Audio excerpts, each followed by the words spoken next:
Welcome to The Last Breakfast. Please enjoy the video. In this video, I will explain how to make canned fruits at home. First, select the freshest, ripest fruits available, like peaches or berries. You will also need canning jars, new lids, rings, a large pot, and a jar lifter.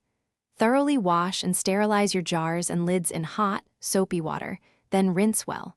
Prepare a light syrup by combining 2 cups of sugar with 4 cups of water, or simply use plain hot water for packing. Next, carefully pack your prepared fruit into the warm, sterilized jars.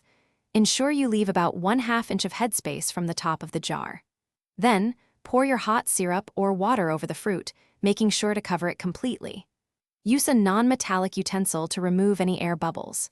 Finally, wipe the jar rims clean with a damp cloth and place the new lids and bands on, tightening them only finger tight.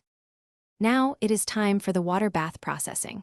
Gently place your sealed jars onto a rack in a large pot of boiling water. Make sure the water covers the jar tops by at least 1 inch. Bring the water back to a rolling boil and process for the recommended time, usually between 20 and 30 minutes for most fruits. After processing, carefully remove the hot jars and let them cool on a towel for a full 24 hours without disturbing them. After 24 hours, check the seals on your jars. A properly sealed lid will be concave and not flex when pressed. If a jar did not seal, refrigerate and consume its contents within a few days. Label your sealed jars with the fruit type and date. Store them in a cool, dark, and dry place.